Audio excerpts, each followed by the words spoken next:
Hello and good morning, welcome to New Forest Morphs. Today we've been doing a few adjustments, so we've been checking on the 8 pairs that we put together yesterday, and we've got some good news, Jab. We've got 4 visual locks, and there's a couple that could have locked and we've missed them, but there's about 2 others that have tail to tail, and the scent of the scent actually in the rub smells very spermish to me, so I think we may well have missed a couple of locks, but we'll record them as 4 locks.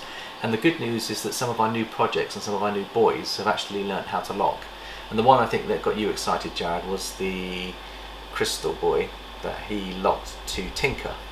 And we can have a little peer in and see whether they're still locked. Just a wee little peer in. Do it nice and slowly, Jared. See if they're still locked. No. He's unlocked now, but he was locked this morning. So we know that that's that one there. And the other one that locked, Jared, was the Giovanni's locked to another girl. He's the absolute stud.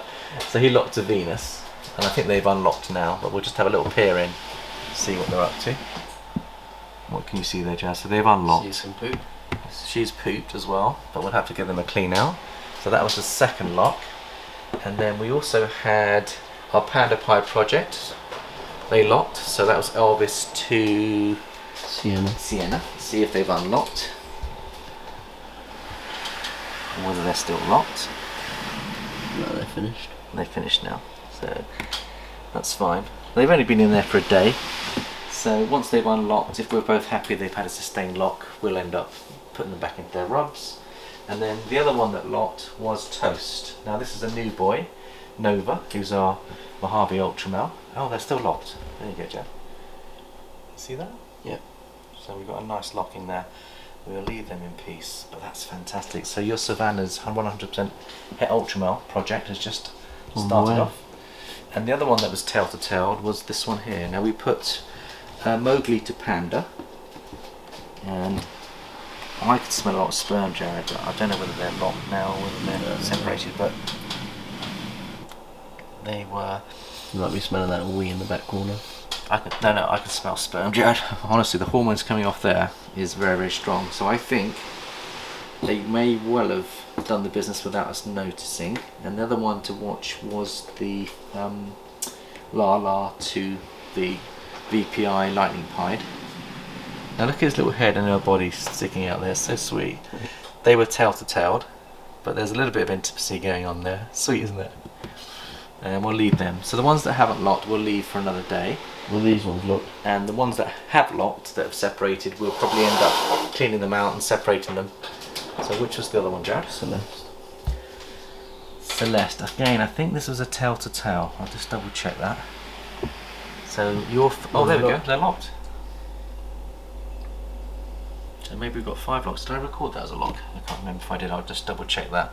So your Ultramel boy, which is Casper, who's Mojave Bamboo 100% Ultramel, is his first lock, and I think it's fantastic. It's so exciting when you're breeding your own projects and you start to see your babies starting to meet sexual security.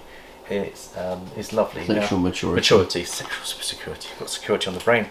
So that's Tinka locked, Toast is locked, Sienna is locked, Venus is locked, and now we can add Casper. So that's 5. So there we go. It just goes to show that during a 24-hour period you get to see 5 visuals. Now it was interesting, I came in an hour early this morning because we've moved the clocks back. My body's telling me to get up an hour early, so I come in an hour early and I get to see lots of stuff that Jared doesn't see.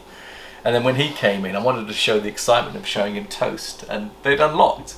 So I've got this theory that you can miss a lock sometimes within 10-15 minutes of another person coming in. So just because we've visually seen 5 could mean that we've got more than 5 without realising it, but we're going to be prudent and record 5.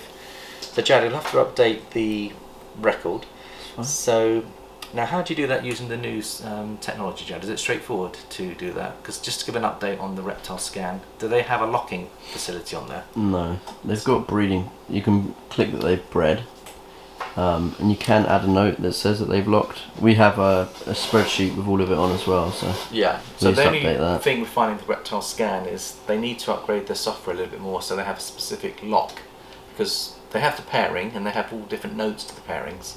But if they had a locking facility on the pairing, when we see a lock, we'd like to click on that and actually have that recorded. But we're using our spreadsheet summary because I like to see the global picture of what's happening each month anyway. But I think we'll make a recommendation to the software engineers to see whether they can tweak that for us and get that sorted, because I do think it's a very important part of the system.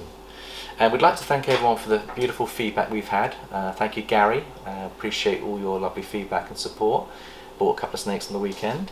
And we'd also like to thank Rob, who's given us some really good further assistance on the rhythm of the room. And we just wanted to clarify a couple of things, because yesterday I think we talked about having a separate male rack and a separate female rack, only if the males were going off food. Now, what I didn't realise, the rhythm of the room really is the rhythm of the room. It's not just a question of part of the room having all those hormones floating about. What Rob's saying is that I think he had a male that went off food last year, and he took him out of the facility and put him in a separate rack and then got him back on food. He didn't leave him in a separate rack within his facility because he said that he'll be picking up the hormones. Because those hormones and pheromones, they travel throughout the whole of your facility. So if you do want to move your males, it's worth moving them outside of the main room so that they don't keep on picking up the female's scent and going off food, but start to get focused back on food. So thank you, Rob, for that. The other thing is, when we're looking at het pairings, even though we look at probability theory, I think Rob was saying we've also got to look at they're either het or they're not het. So if you've got a 50% het pied, if we prove that boy out and he proves out to be 100% het pied, we upgrade him from 50% chance to 100%. But that means that when you breed with him, he's got a 50% chance of producing a het, 100% het in the offspring. But if you start off with a 50% pied and you haven't proved him out, he's either going to be het or he's not going to be het. And so when you pass him on to the next generation, if you haven't proved him out, he's either going to produce a 100% het or no het at all. So I think that's really helpful to clarify that. So when you're working your odds, it's normally good practice, if you can, to try and prove out your hets before you put them on to non-hets. And I can see the value of that. Otherwise you're going to be constantly guessing what's going on with your babies, and you end up with down a rabbit hole if you're not careful, trying to prove out all the offspring and see if they're carrying it or not. So I think it's quite wise, if you can, to prove out your males and females before you use them, rather than take the risk of maybe trying to throw them into the next gene. But obviously everyone's got their own thoughts on that. So what we're going to do today, we've had lots of sheds and clean sheds they've all been, and we've got a couple of girls that we're going to actually ultrasound, and we're going to do the dreamsicle girl, which I'm keen to see how big she is and her follicles. And the other project we've got is the desert ghost female, who's Enchi, and we want to be able to just see how big her follicles are. So we've got the ultrasound all set to go. Let's start off with the desert ghost girl, Jared. I'll move that down here, and let's see if she's got any follicles. Just switch on the ultrasound, let that warm up. I turned it on. Did you turn it on? Sorry. Turn it on again. Battery's flat, Jared, is it? It was on a second ago. It must be out of battery. So there we go. I don't think we're going So to be. we're not ultrasounding today. I think we'll be ultrasounding today. Just goes to show that you're going to get some more ultrasounds later on. But I think what I've realised is that we've got to put it on charge as the battery runs down, Jared. And we did remember to switch it off when we put it away yesterday, didn't we? Yeah. Yeah, okay. I turned it on this morning and the battery was up to there. But Yeah, okay. So we'll bring you some more ultrasounding later in the week. But I just wanted to give you an update on how the pairings are doing. So that's 5 out of 8, and there could be some more yet to come because we've got another day on the other 3. Anything else you wanted to add, Jared? The eggs will be hatching next week. Yes, so we've had a little look at the eggs, and they're very much dimpled, and they're ready to come in the next 7 days. So we'll have our very last clutch of 2021, and hopefully, fingers crossed, we hit 1 or 2 purple passions, and we'll see how we get on there. So thank you for all your love and support, and we shall catch you next time. Bye bye for now.